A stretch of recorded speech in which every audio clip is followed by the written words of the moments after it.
পবিত্র কোরআনে মজিদ সূরা হাশর 18 নম্বর আয়াতে কারিমা আল্লাহ পাক রব্বুল আলামিন ইরশাদ করেন, ইয়া আইয়ুহাল্লাযীনা আমানুত্তাকুল্লাহ ওয়াল তানজুর নাফসুম মা কদ্দামাত লিগাদ। আল্লাহকে ভয় করো হে মুমিন, তোমরা আল্লাহকে ভয় করো। ওয়াল তানজুর নাফসুম মা কদ্দামাত লিগাদ, এবং দেখো, কপালের চোখ দিয়ে নয়, অন্তরের চক্ষু দিয়ে, হৃদয়ের চক্ষু দিয়ে, কলবের চক্ষু দিয়ে দেখো, নাফসুম মা কদ্দামাত লিগাদ, আগামীকালের জন্য আমি কি প্রেরণ করতেছি। আগামীকাল বলতে কিয়ামতের ময়দান, আগামীকাল বলতে কবরের জগৎ, আগামীকাল বলতে হাসরের জগৎ, আগামীকাল বলতে আখিরাতকে বোঝানো হয়েছে। এখানে আখিরাতের জন্য আমরা কি পেশ করতেছি সেটা একটু অন্তরের চক্ষু দিয়ে দেখো। আগামীকাল কিয়ামত, আখিরাত, কবরের জগৎ আমাদের ভবিষ্যৎ ঠিকানা। এই শরীরের জন্য, এই দেহের জন্য, এই বডির জন্য আগামীকালের ঠিকানা হচ্ছে সেই ঐতিহাসিক কবরের জগৎ। সেই কবরের জন্য কি পেশ করতেছেন, কি জোগাড় করলেন, কি আঞ্জাম দিচ্ছেন, সেটা একটু অন্তরের চক্ষু দিয়ে দেখেন, অন্তরের চোখ দিয়ে দেখেন, হৃদয়ের কলবের চক্ষু দিয়ে একটু দেখেন কি আমল আমরা পেশ করতেছি। তাহলে আমাদের আমলগুলা, আমরা যে আমল করি, এই আমলগুলা হেফাজত হয়, আমলগুলো সংরক্ষণ হয়, আমলগুলো লিখিত হয়, আমলগুলো লিপিবদ্ধ করা হয়, আমলগুলো হেফাজত করা হয় আল্লাহর দরবারে। সেই আমল পেশ করা হয়, যেমন পবিত্র কোরআনে মজিদের সূরা তাওবা 105 নম্বর আয়াতে কারিমা আল্লাহ পাক রব্বুল আলামিন ইরশাদ করেন, ওয়া কুল ই'মালু ফাসায়ারাল্লাহু আমালাকুম ওয়া রাসূলুহু ওয়াল মুমিনুন। তোমরা আমল করো, হে হাবিব আপনি বলে দিন, তোমরা আমল করো। ওয়া কুল ই'মালু ফাসায়ারাল্লাহু আমালাকুম, তোমাদের আমলগুলো দেখানো হবে, দেখা হবে, দৃশ্যমান হবে। ফাসায়ারাল্লাহু, আল্লাহ পাক রব্বুল আলামিনের কাছে পেশ করা হবে। ওয়া রাসূলুহু, এবং রাসূলের কাছে পেশ করা হবে। ওয়াল মুমিনুন, এবং মুমিনরা, মুত্তাকি পরহেজগার মুমিন বান্দারাও তোমাদের আমলগুলো দেখবেন, তোমাদের আমলগুলো তাদের কাছেও পেশ করা হবে। তাহলে প্রতি সপ্তাহে 2 বার আমাদের আমলগুলি আল্লাহর কাছে পেশ করা হবে। আল্লাহ দেখবেন বান্দা কি আমল করতেছে। তো আমাদের আমলগুলি তো আল্লাহ সর্বক্ষণ 24 ঘন্টা সব সময় দেখতেছেন।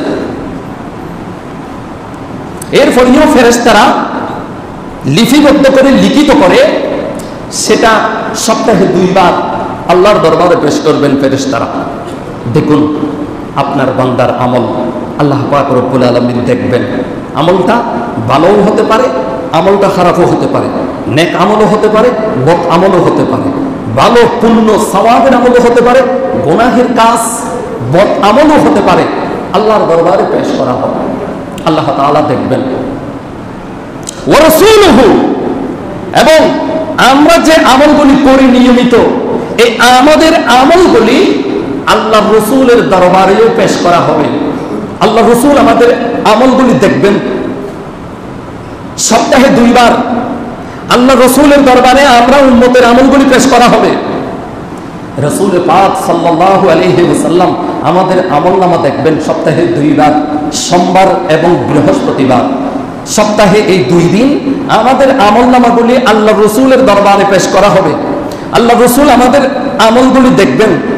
যদি ভালো আমল হয় আল্লাহর দরবারে ফরিয়াদ করবে, আল্লাহ আমার এই উম্মতের আমলগুলি আপনি কবুল করুন, এবং এইরকম নেক আমল যাতে করতে পারে, তাকে সেই তৌফিক দান করুন। এভাবে আল্লাহর দরবারে ফরিয়াদ করবে। আর যদি সেই আমলগুলি যদি বদ আমল হয়, দেখুন একটু চিন্তা করুন, আমাদের আমল কোথায় যাচ্ছে, আমাদের আমল কোথায় পেশ করা হচ্ছে, আমাদের আমল কার কাছে যাচ্ছে।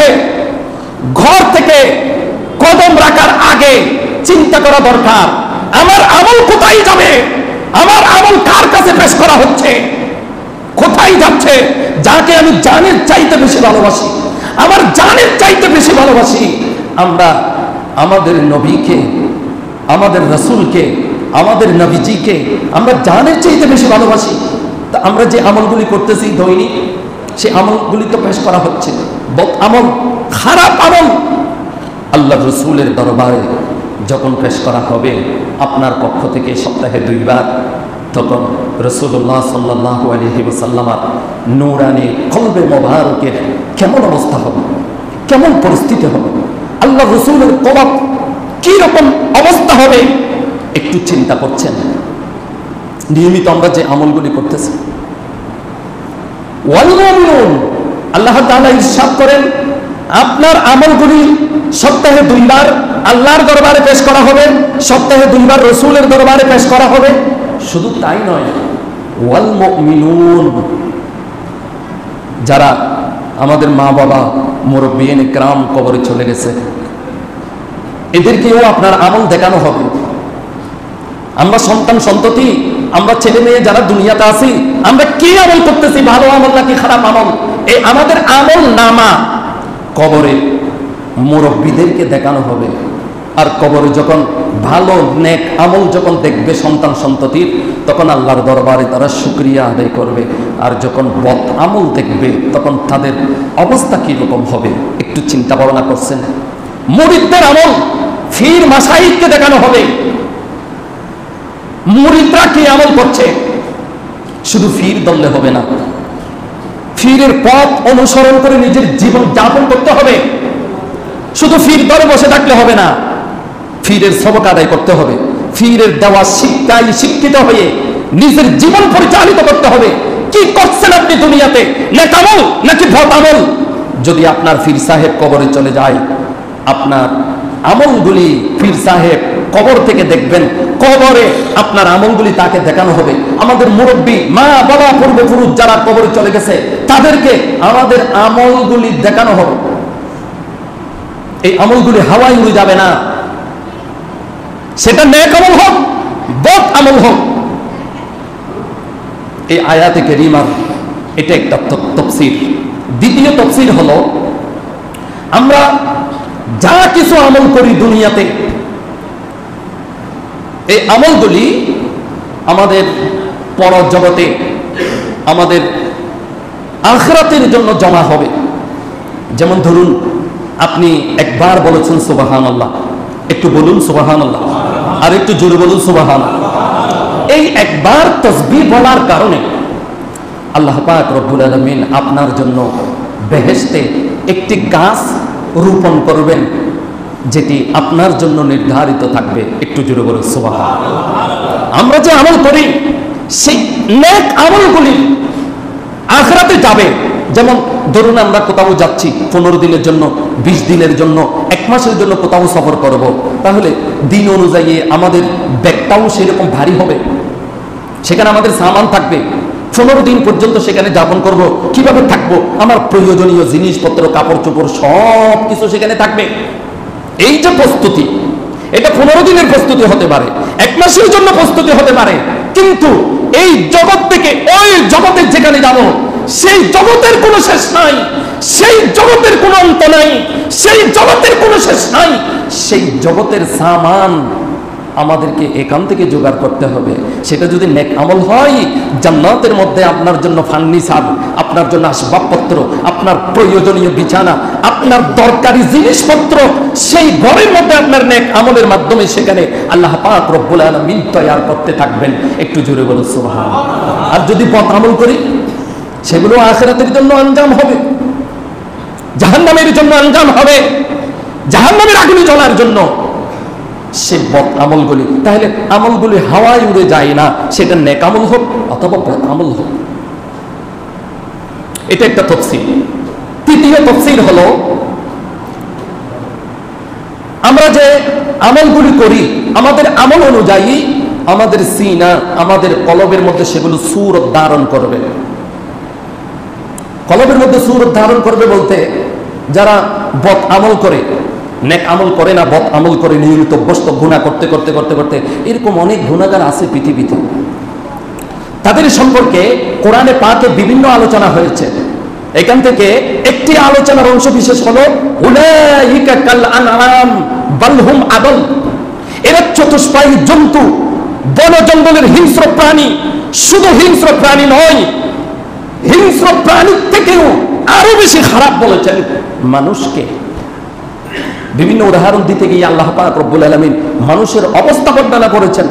যদিও আমাদের দেখতে চেহারায় দেখা যাচ্ছে মানুষের মতো, চোখ আছে, নাক আছে, মুখ আছে, কান আছে, আমাদের সবকিছু মানুষের মতো, কিন্তু আমাদের খাসলত, আমাদের অভ্যাস, আমাদের এমন এমন মানুষ আছে যাদের অভ্যাস, যাদের খাসলত চতুষ্পায়ী জন্তু জানোয়ারের চাইতে আরো বেশি মারাত্মক। আল্লাহ পাক রব্বুল আলামিন সেই জন্যই বলেছেন উলাইকা কাল আনআম বাল হুম আদল, বরং তার চাইতে চতুষ্পায়ী জন্তু তার চাইতে আরো বেশি মারাত্মক, তার চাইতে আরো বেশি নিম্ন, তার চাইতে আরো বেশি খারাপ বলেছেন। যে তৃতীয় তাফসীর হলো, আমরা যে আমলগুলি করি এগুলো আমাদের চেহারায় নয়, আমাদের সিনায়, মানুষের সিনার মধ্যে সেগুলো ধারণ হয়, আকৃতি ধারণ করে সিনার মধ্যে। তো যেটা, এটা কি মানুষ নাকি জানোয়ার, এটা সিনার দিকে তাকাইলে তখন দেখা যায় তার আমল অনুযায়ী সিনার মধ্যে একটা সূরত ধারণ করবে। সেটা দেখার চক্ষু তো আমাদের নাই। সেই কষ্ট, সেই চক্ষু, সেই দৃষ্টি, সেই মঞ্জর আমাদেরকে আল্লাহ পাক রব্বুল আলামিন দেন নাই। যাদেরকে দিয়েছেন তারা দেখেন। একজন বুজুর্গ আল্লাহর ওলি ফির ও কামেল মুরিদের সাথে দেখা করেন সব সময়, একটা মুখের মধ্যে রুমাল দিয়ে এতটুকু পর্যন্ত চেহারা ঢাকা, এতটুকু পর্যন্ত চেহারা ঢাকা। মুরিদরা আশেকরা আসে, তাদের সাথে দেখা করে, সাক্ষাৎ করে, কিন্তু চেহারা দেখায় না, সবসময় রুমাল দিয়ে ঢেকে রাখেন চেহারাটা, এভাবে ঢাকা অবস্থায় আছে। মুরিদরা অনেকবার জিজ্ঞেস করেছে, হুজুর এটার কারণ কি? মানুষ আছে আপনার সাথে, একটু সাক্ষাৎ করার জন্য আপনি চেহারাটা দেখান না, আপনি এই চেহারাটা রুমাল দিয়ে ঢেকে রাখেন, ঘুমটা দিয়ে থাকেন সবসময়, মানুষকে চেহারা দেখান না, এর কারণটা জানতে চায়, কিন্তু কোনো অবস্থাতে বলে না। একদিন তার খাস খাদেম তিনি বললেন, হুজুর অনেক মানুষের জানতে চায় আপনি কেন রুমাল দিয়ে চেহারাটা ঢেকে রাখেন, মানুষকে সাক্ষাৎ করার সময় চেহারা দেখান না, হুজুর একটু জানতে চাই।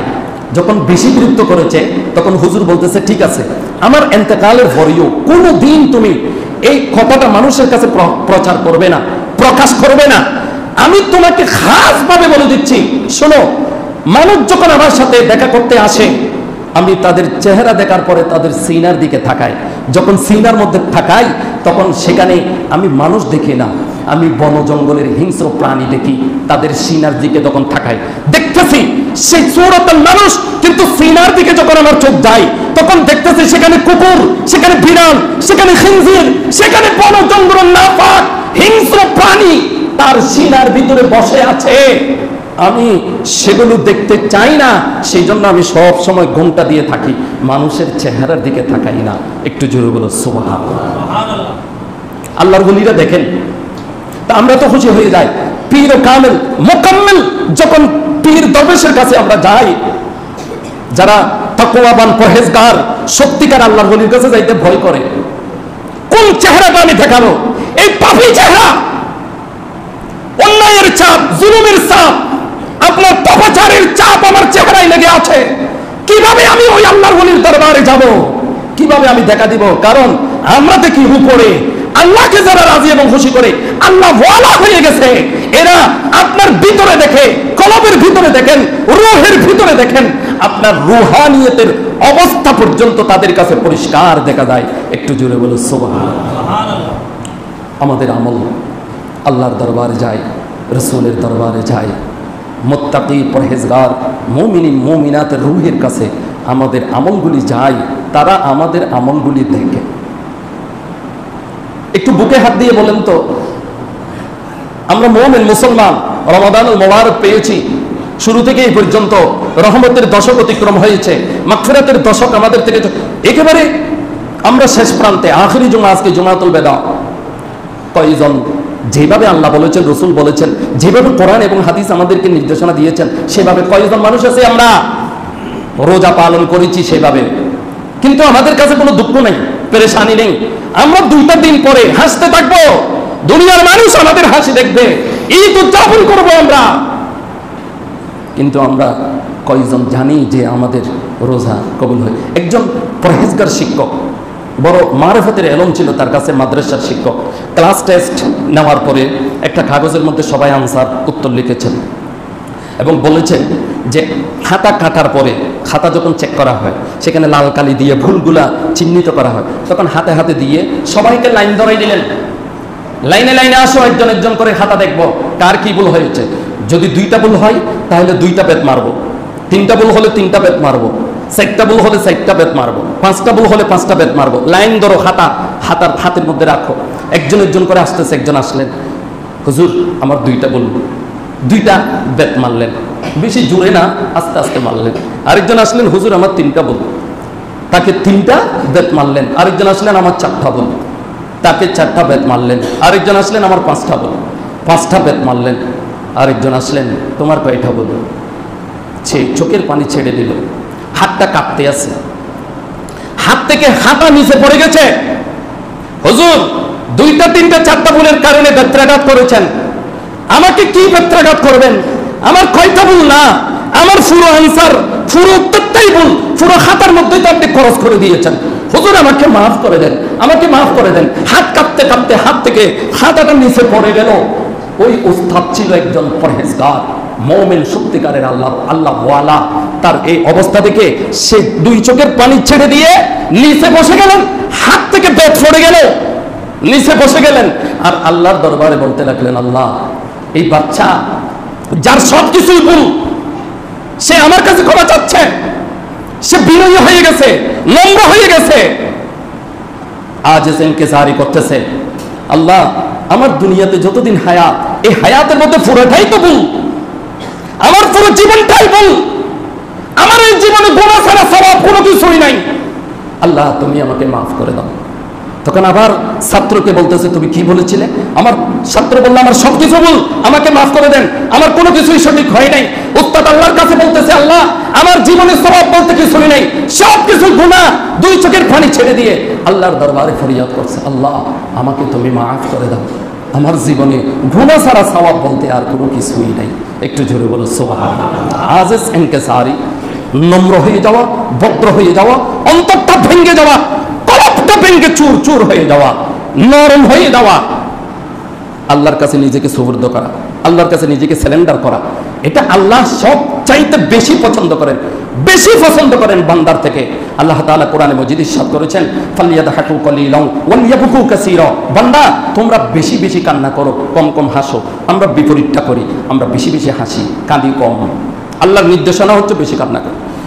এই যে আমাদের শরীরের মধ্যে জামা কাপড় আছে, এই জামা কাপড়গুলো পরিষ্কার করার জন্য, একটা পাঞ্জাবি পরিষ্কার করার জন্য কতগুলো পানির প্রয়োজন যদি ময়লা হয়? আমরা যদি বালতিতে পানি নিয়ে যদি ময়লা পরিষ্কার করি একটা পাঞ্জাবি, কতগুলো পানির প্রয়োজন? 1 বালতি 2 বালতি পানির প্রয়োজন হয়।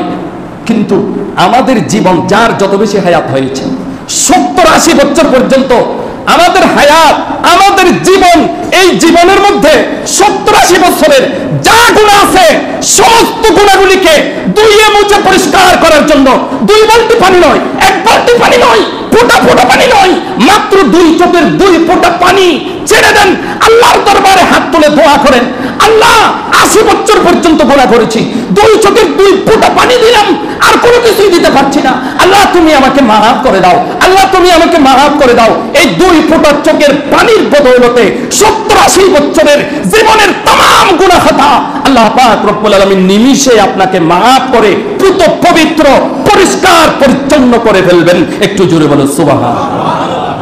এত বড় দয়াবান মেহেরবান আল্লাহ পাক রব্বুল আলামিন। দেখুন আমাদের মা কত বড় দয়া, কত মেহেরবান সন্তানের জন্য।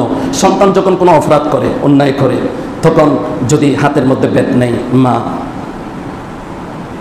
আঘাত করার জন্য আর সন্তান যদি পিছন থেকে দৌড়ে আসে, চোখের পানি ছেড়ে দিয়ে কান্না করে, মা আমি তোমার সন্তান, আমি অপরাধ করেছি, আমি অন্যায় করেছি, আমি ভবিষ্যৎ জীবনে আর করব না, মা তুমি আমাকে মাফ করে দাও, মায়ের পা ধরে যদি সন্তান, তাহলে মার অবস্থা কি রকম হবে? তখন কি ব্যত্রাঘাত করবে, কি শাস্তি দিবে?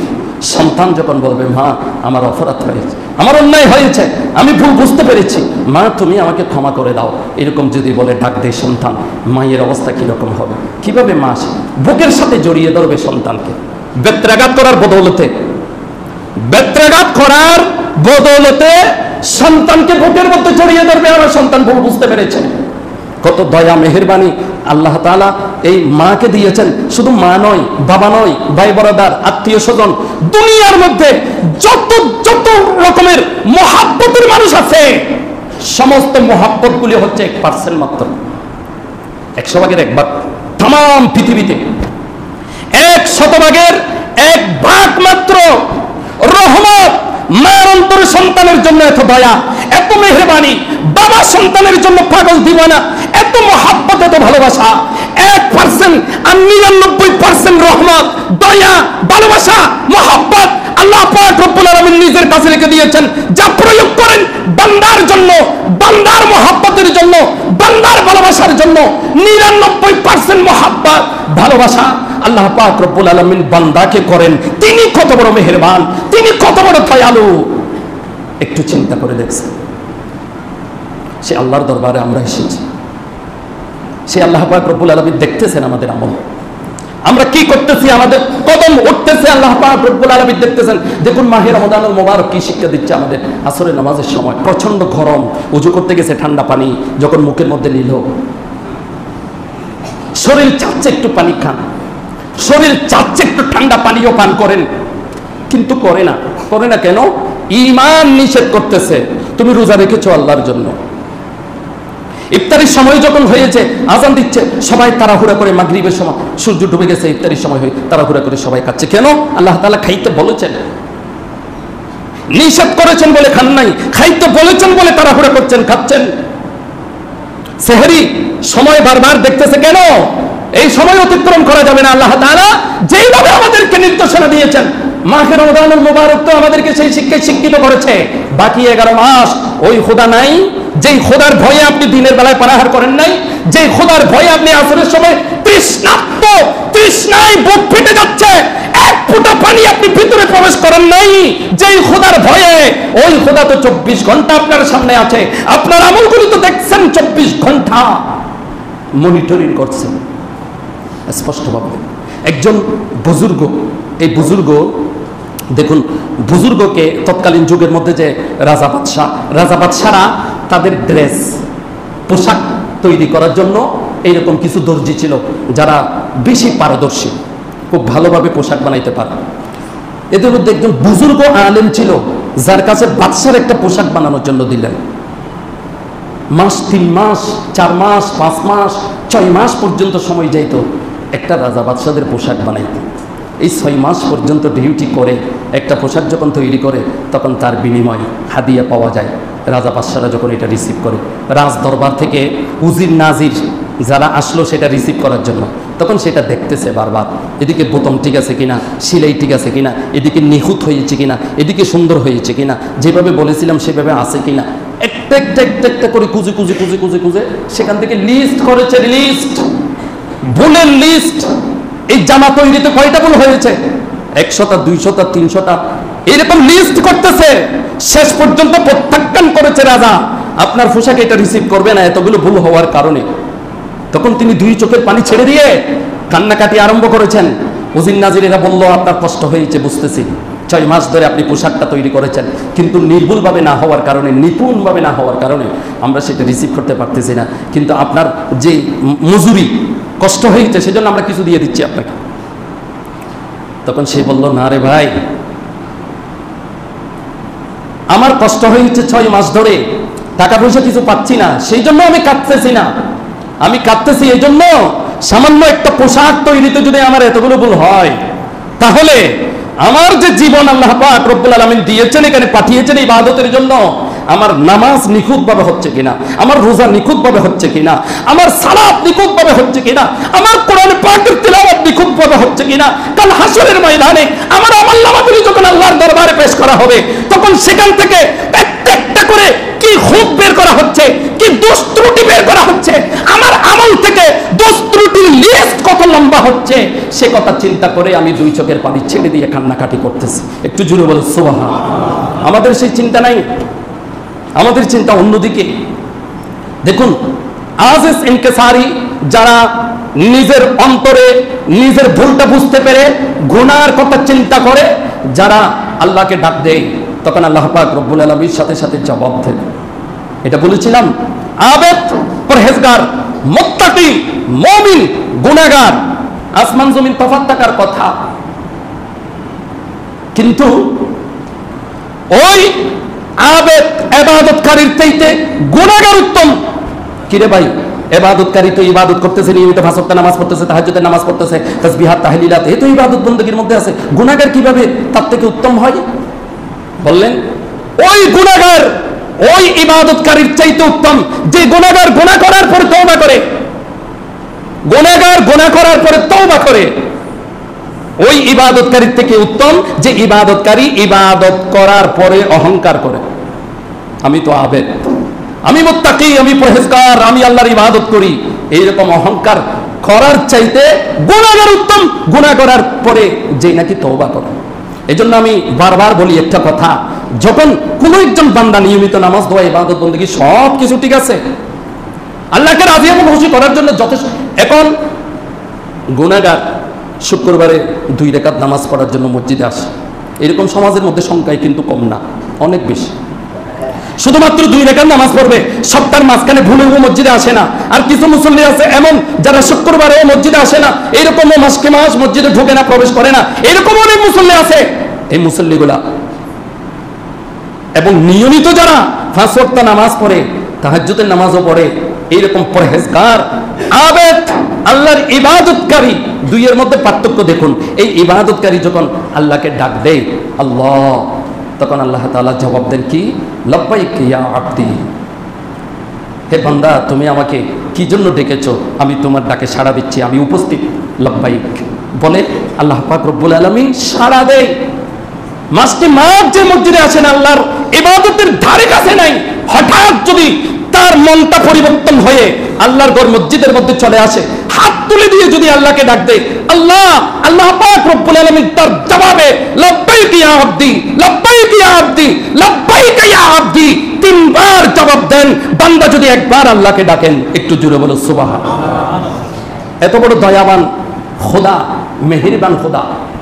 দেখুন, আমরা যে আমলগুলি করি, আমাদের আমল বা আমাদের জীবন সম্পর্কে একটু চক্ষু বন্ধ করে, একটু চক্ষু বন্ধ করে হৃদয়ের চক্ষু একটু চিন্তা ভাবনা করুন তো, যার যত বেশি হায়াত হয়েছে, যতটুকু হায়াত হয়েছে, অতীত জীবনটা একটু খেয়াল করে দেখুন তো কি আমল আপনি করেছেন, কি আমলের মাধ্যমে এক্ষুনি যদি মালাকুল মাউত আজরাইল আলাইহিস সালাম চলে আসে আপনার কাছে, চলে যেতে হবে, এখানে তো কারো ক্ষমতা নাই থাকা, চলে যেতে হবে, তো যাবেন, কি করলেন? এক্ষুনি যদি মালাকুল মাউত আসে, আমি কবরের মধ্যে কি নিয়ে যাব? একটু চক্ষু বন্ধ করে হৃদয়ের চক্ষুলি যদি চিন্তা ভাবনা করতেন, তাহলে এক একজন এক একটা খেয়াল করে বসে থাকবেন, আমাকে আল্লাহ তাআলা শাস্তি দিবে, আযাব দিবে, আমি তো এত বড় ভালো ইবাদতকারী নই, আমি এত বেশি নামাজ দোয়া পড়তে পারি নাই, এত বেশি ইবাদত বন্দেগী, আমার আমার মধ্যে এরকম কোনো ভারী কোনো কিছু নাই। হয়তো কিছু কিছু সওয়াবের কাজ করছি, মাঝে মধ্যে 2 রাকাত জুমার নামাজ পড়েছি, মাঝে মধ্যে সবে কদরে এসেছি, সবে বরাতে এসেছি, এইরকম কিছু আমল, এগুলো চিন্তা ভাবনা করে। কিন্তু কবরে যখন যাবেন, যখন বিপরীত হয়ে যাবে, বিপরীত আপনার ধারণার বাইরে এমন আযাব চলে এসেছে আপনার সামনে, যেটা আপনি কল্পনা করতে পারেন নাই, কল্পনা করেন নাই, এইরকম একটা আযাব আপনার সামনে চলে এসেছে।